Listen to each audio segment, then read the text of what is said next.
Bienvenue à la réunion des écoles d'arbitrage. Tout d'abord, je tiens à vous remercier pour tout l'investissement que vous avez au sein de vos clubs, de vos comités pour la formation de nos jeunes arbitres. On sait ô combien c'est important d'avoir des arbitres le samedi après-midi notamment, sur tous nos matchs qui ne sont pas soumis à désignation. Nos écoles d'arbitrage sont importantes et on a besoin de vous en tant que bénévole. Je vais me présenter, je suis Carole Delaunay-David et je suis en charge à la fédération du dossier des écoles d'arbitrage. On essaye de suivre au maximum ce qui se passe sur les territoires pour pouvoir répondre au mieux à vos besoins, puisqu'on sait que vous avez des besoins pédagogiques, vous avez des besoins de mise en pratique, qui plus est actuellement, comment former nos jeunes arbitres un petit peu à distance. Lors de cette réunion, je vais vous présenter comment mettre en place administrativement une école d'arbitrage. L'école d'arbitrage, il y a effectivement une petite partie administrative avant la mise en pratique avec vos jeunes à former sur le terrain. Donc, j'essaierai de vous expliquer qu'est-ce qu'une école d'arbitrage, à qui ça s'adresse, comment on peut le faire. Dans un deuxième temps, je vous accompagnerai sur la déclaration d'un niveau 1 d'une école d'arbitrage. Ensuite, comment pouvoir prétendre être validé niveau 2 pour son école d'arbitrage. Je vous présenterai les 5 critères qui nous permettent d'être validé niveau 2. Je rappelle que ce niveau 2 est sous la responsabilité de votre comité. Ensuite, nous ferons un petit point sur que dois-je faire lorsque je suis responsable d'une école d'arbitrage. Donc on parlera des responsabilités et aussi de comment je forme, comment j'accompagne mes jeunes. Enfin, je vous parlerai d'FBI, bien sûr, puisqu'il y a énormément de saisies sur FBI à faire. Et donc, je vous présenterai dans un dernier temps comment saisir sur FBI grâce au guide qui existe, mais je vous le montrerai en direct. Enfin, nous souhaitons absolument que ces écoles d'arbitrage soient en relation avec la formation de nos arbitres départementaux. Pour cela, le comité et les clubs doivent travailler main dans la main pour pouvoir former les futurs officiels, le premier niveau d'arbitre départemental et pouvoir passer l'examen au sein de son comité.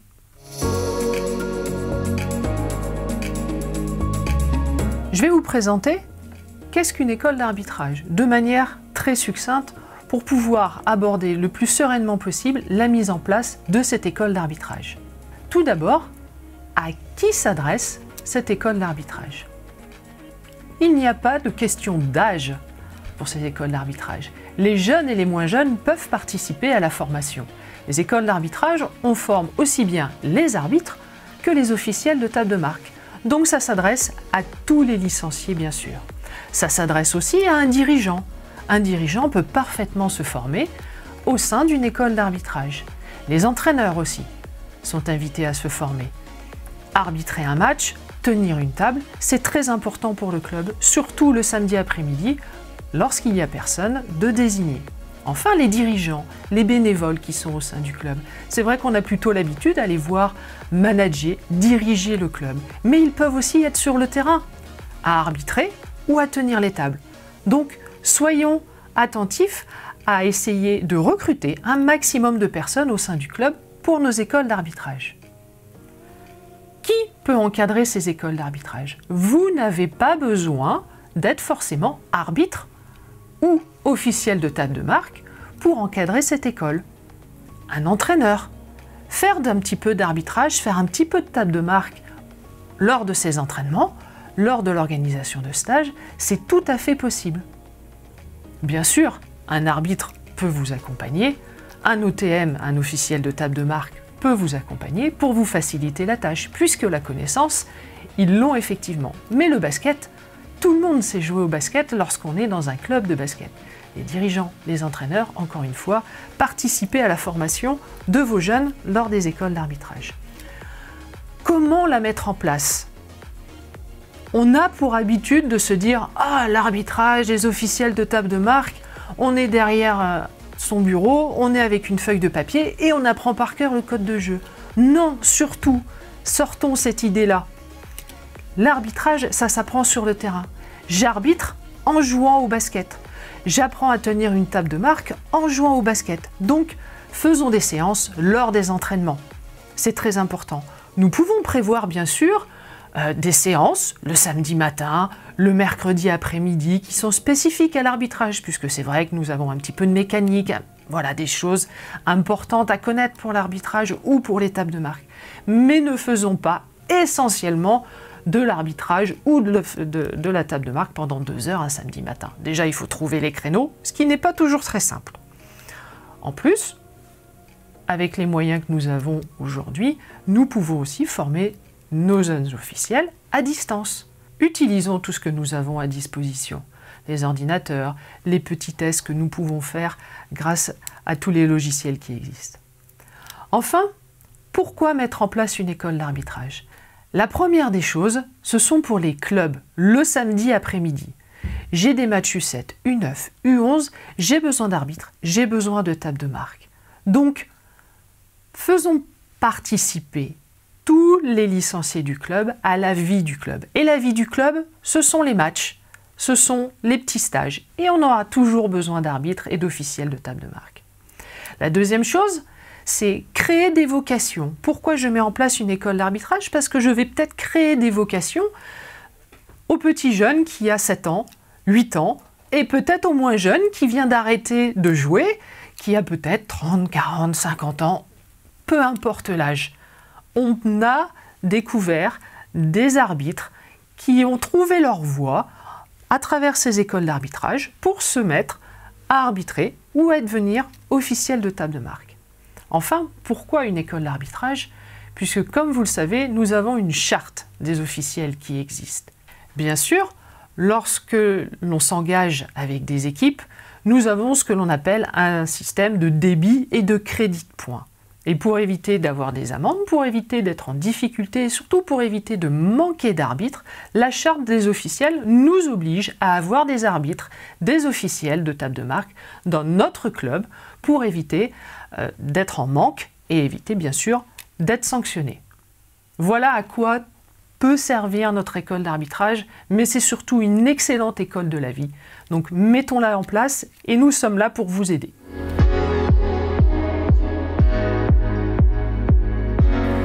L'école d'arbitrage doit être saisie sur FBI pour pouvoir être déclarée de manière officielle auprès de son comité. Cette déclaration se fait grâce à la connexion sur FBI avec l'identifiant et le mot de passe du club. Pourquoi cette déclaration? Tout simplement pour pouvoir garder une trace et que le comité puisse vous suivre et ensuite vous inviter à la réunion qui aura lieu un petit peu plus tard. Cette déclaration de niveau 1 qui se fait sur FBI sera suivie obligatoirement d'une demande de niveau 2 de la part du club. Cette demande de niveau 2 doit se faire courant du mois de novembre maximum. Exceptionnellement, cette année, nous avons repoussé cette date, puisque en raison des conditions sanitaires, nous ne pouvons pas être sur le terrain. En revanche, il est très important de suivre cette demande de niveau 1 par le comité pour pouvoir solliciter le club ensuite. Cette déclaration de niveau 1 sur FBI doit être suivie par le club, par l'enregistrement de ses arbitres et de ses OTM clubs en formation sur FBI. Il faudra bien vérifier pour le club, lorsqu'il enregistre un arbitre club en formation, que son licencié possède bien un certificat médical. C'est primordial pour pouvoir arbitrer. Une fois la saisie du niveau 1 par le club sur FBI, le club peut demander une validation de niveau 2 de son école d'arbitrage. Pour cela, vous devrez télécharger le formulaire qui est disponible sur le site de la fédération et qui s'affiche actuellement. C'est un fichier Excel qui doit être rempli par le club de manière la plus complète possible. Je vous expliquerai un petit peu plus tard. Une fois ce formulaire rempli, il doit être renvoyé obligatoirement au comité pour qu'il puisse vérifier l'ensemble des critères qui sont obligatoires. Ne pas oublier que parmi ces critères, vous devez saisir des arbitres clubs en formation sur FBI. Il appartient au club d'aller dans la fiche individuelle de ses licenciés et de les saisir arbitre club ou OTM club en formation. Ensuite, le club devra remplir les 5 critères pour pouvoir être validé de niveau 2 par le comité. Aujourd'hui, seul le comité peut valider une école d'arbitrage de niveau 2 d'un club. Donc, c'est le seul à pouvoir vérifier si les 5 critères sont bien appliqués au sein du club. Je vais vous présenter les 5 critères qui vont vous permettre d'obtenir le niveau 2 d'une école d'arbitrage. Le premier critère, c'est l'accompagnement que les responsables de l'école d'arbitrage feront auprès de leurs officiels. Accompagner, coacher, suivre, manager, tout ceci est hyper important pour tous nos officiels.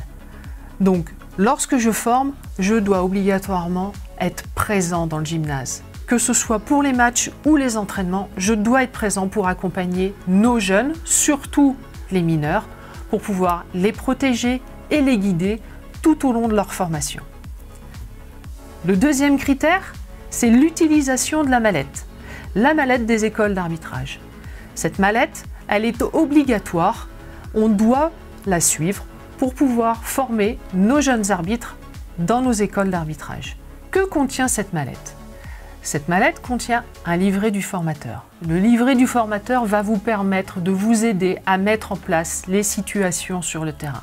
Elle vous propose des exercices qui sont importants pour l'apprentissage des différentes règles. La mallette contient aussi un livret pour l'arbitre en formation. Ainsi, il pourra suivre sa formation et aussi l'évolution, savoir s'il progresse. Dans cette mallette, vous pourrez aussi retrouver des sifflets, des chasubles, aussi bien pour les formateurs que pour nos jeunes à former, et quelques affiches pour faire un petit peu de promotion de l'arbitrage et des officiels de table de marque dans son club. Le troisième critère, c'est parler de nos arbitres. Au sein du club, nous devons avoir une petite partie de l'affichage réservée à nos arbitres. Où sont nos arbitres officiels? Que font nos arbitres officiels? Présentez vos arbitres officiels, présentez aussi ceux qui sont en formation. Et puis aussi, voir un petit peu à quoi ils ressemblent. Puisque lorsqu'on est arbitre, on est toujours à l'extérieur. Lorsqu'on devient officiel, on est toujours à jouer, à arbitrer à l'extérieur. On n'est jamais à domicile. Souvent, on oublie de s'entraîner et donc nous ne sommes plus en contact de nos clubs. Donc, je dirais, ce petit programme, cette petite affiche, nous permet de reconnaître nos arbitres et surtout aussi d'avoir le programme de notre école d'arbitrage. Quel jour je fais un petit peu d'arbitrage? Est-ce que j'en fais à tous les entraînements avec mes entraîneurs? Ou est-ce que j'en fais de manière ponctuelle sur des stages? Il faut que ça soit annoncé pour que les gens puissent participer et se dire « Je suis intéressé, est-ce que je peux venir aujourd'hui à mon école d'arbitrage ?» Le quatrième critère, enfin, c'est participer à la réunion que va organiser le comité départemental pour les responsables des écoles d'arbitrage de tous les clubs de son comité. La participation à cette réunion est obligatoire. Enfin, le cinquième critère, c'est cette saisie de nos officiels en formation sur FBI. Il est primordial et il est obligatoire d'avoir 2 arbitres minimum en formation pour que notre école d'arbitrage soit reconnue. Donc surtout, n'oubliez pas, en tant que club, à aller sur FBI et saisir vos licenciés. Lorsque l'on parle de FBI, ça fait partie des missions du responsable de l'école d'arbitrage. Le responsable, c'est effectivement un formateur, mais il doit aussi s'occuper de la partie administrative. Cette partie administrative est très importante, peut-être un peu envahissante, je vous l'accorde, mais nous devons remplir FBI. C'est très important puisque c'est le seul moyen d'enregistrer tous nos arbitres sur les différents matchs qu'ils vont officier. Ensuite, ce responsable doit se servir de la mallette. Elle est là pour vous aider, elle est là pour vous donner des contenus pédagogiques et vous accompagner sur la formation des jeunes arbitres. Vous aurez aussi, dans cette mallette, l'obligation de remplir le cahier de l'arbitre. C'est un moyen très important pour les jeunes de se repérer et de se fixer des objectifs dans leur formation. Le responsable des écoles d'arbitrage, le formateur, comme je le disais tout à l'heure, doit être présent sur les matchs. Pourquoi il doit être présent sur les matchs? Il doit pouvoir rassurer ces jeunes. Qu'ils soient à la table ou sur le terrain en train d'arbitrer, il doit être présent au temps mort. Il doit les accompagner. S'il y a une erreur, il doit les rassurer. Surtout, il doit gérer les conflits et les protéger de tous les éléments extérieurs. Les joueurs, les éducateurs, les supporters, les parents dans les tribunes. Le formateur a l'obligation de protéger son jeune. On sait qu'aujourd'hui, nous avons quelques incivilités dans les tribunes. Nous devons protéger nos jeunes qui rendent service à leur club. À la fin des matchs, à la fin des séances d'arbitrage, des séances d'entraînement, ce formateur doit aussi être présent pour faire un débriefing après le match, pour pouvoir faire un bilan du match et accompagner le jeune et surtout le préparer à la future séance ou au futur match sur lequel il va officier.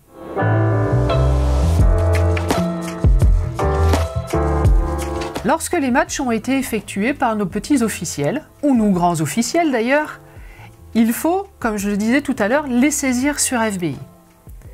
Que doit-on saisir sur FBI? Nous devons saisir les matchs, puisque pour pouvoir passer d'OTM ou arbitre club en formation à arbitre club ou OTM club, donc changer de statut, ne plus être en formation, il faut qu'il y ait minimum 5 matchs de saisie sur FBI, plus la saisie d'attestation de fin de formation. Nous avons deux possibilités de saisir ces attestations de fin de formation.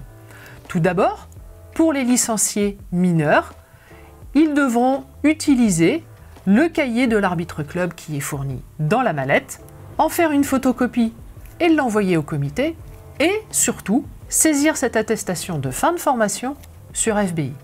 En revanche, pour les arbitres majeurs, ils doivent suivre le e-learning Arbitre Club sur la plateforme sportive que la fédération a mis en place, et ils devront générer leur certificat et le fournir au comité, puis saisir cette attestation de formation sur FBI. C'est une procédure certes un petit peu lourde, mais qui est indispensable pour pouvoir faire reconnaître un arbitre club en formation à arbitre club, tout simplement. C'est exactement la même démarche pour les OTM. Il faudra saisir l'attestation de fin de formation qui sera fournie par la plateforme sportive, puisque pour les OTM, il n'y a qu'une formation en e-learning. Très important, enchaîner la saisie de cette attestation de fin de formation et avoir fait les 5 matchs pour pouvoir changer de statut.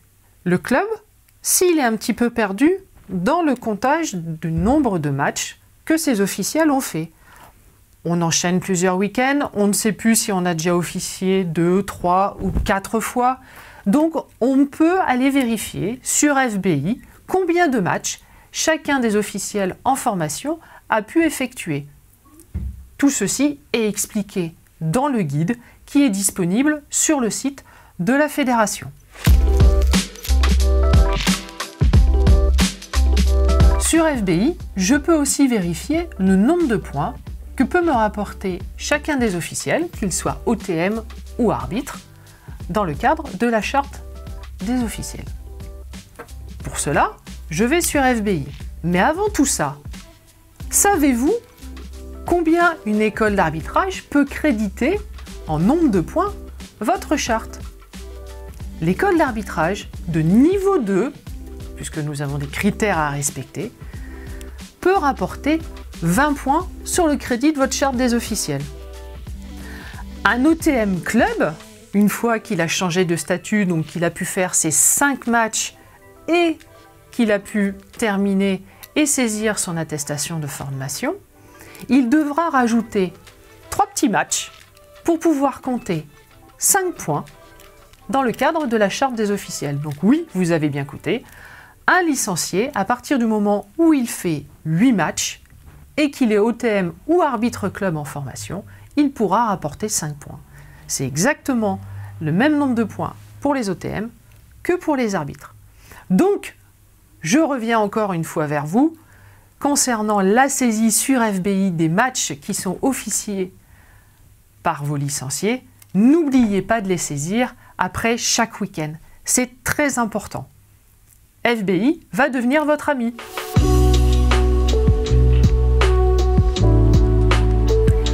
N'oubliez pas, l'école d'arbitrage crée des vocations. Les arbitres, les officiels de table de marque peuvent ensuite devenir des officiels et être désignés dans les différents clubs. Oui, c'est compliqué parce qu'on se retrouve à être à l'extérieur, dans un milieu affectif que l'on ne connaît pas, avec de potentiels grincheux qui pourraient un petit peu contester vos décisions. Mais c'est pas grave. Beaucoup de licenciés issus de ces écoles d'arbitrage deviennent des officiels. Pour cela, nous avons un examen des arbitres départementaux. Cet examen est géré par le comité. Et bien sûr, ces écoles d'arbitrage, grâce à leurs formateurs, peuvent préparer ces nouveaux arbitres. Pour cela, il suffit juste de travailler en étroite collaboration avec le comité pour pouvoir former nos futurs arbitres départementaux. L'objectif, c'est de les préparer aux 5 épreuves de l'examen. La première épreuve, elle n'est pas bien compliquée, c'est suivre la formation dans son intégralité. Donc, si le club a envie de former des arbitres départementaux, il devra demander le contenu de la formation à son comité. Il sera bien sûr accompagné et aidé par les formateurs du comité. La deuxième épreuve, c'est valider son e-learning. Le e-learning, c'est une formation donc en ligne sur la plateforme sportive que tous les arbitres départementaux doivent faire. Depuis quelque temps d'ailleurs, la formation e-learning des arbitres départementaux intègre aussi la formation e-learning des arbitres clubs. Les deux sont obligatoires pour pouvoir prétendre à devenir arbitre départemental. La troisième épreuve, c'est réussir un test écrit de règlement de jeu. Donc l'école d'arbitrage est parfaitement capable de préparer ces jeunes à ce test écrit, puisque nous avons plein de petites questions qui sont en ligne sur le site de la fédération. Nous avons une grande base de données, plus de 100 questions sont disponibles. La quatrième épreuve, c'est réussir l'oral de règlement de jeu. Il n'y a pas plus simple. On vous donne toutes les questions et on vous aide à y répondre. Il suffit juste d'apprendre un petit peu le règlement et de pouvoir surtout s'en servir sur le terrain et être capable de l'expliquer comme si nous étions face à un coach. Enfin, la cinquième épreuve, c'est la plus importante, c'est la mise en pratique sur le terrain. L'observation sur un match de nos licenciés. Cette observation, elle ne peut être effectuée que par les formateurs du comité. Bien sûr, toujours en relation avec les formateurs des écoles d'arbitrage qui estimeront ou non si leurs licenciés, leurs jeunes ou moins jeunes, sont prêts à être évalués. Donc n'oublions pas, les écoles d'arbitrage doivent être un tremplin pour devenir officiels et passer l'examen d'arbitre départemental et aussi peuvent passer les OTM de niveau régional. Pour cela, il suffit juste d'avoir un petit peu de pratique et de se renseigner auprès de son comité pour devenir arbitre départemental ou auprès de sa ligue pour devenir OTM de niveau régional. Si vous voulez plus d'informations, il faut aller sur le site et vous cliquez sur « Devenir arbitre départemental ». Je vous remercie de votre attention pour la réunion de ces écoles d'arbitrage. Et n'oubliez pas, en cas de difficulté, un mail est disponible. École d'arbitrage, école avec un S, @ffbb.com. Nous ferons le maximum pour vous répondre et vous accompagner. Maintenant, c'est à vous de jouer dans vos écoles, formez bien vos jeunes et surtout, gardons nos arbitres pour tous nos matchs et faites-vous plaisir.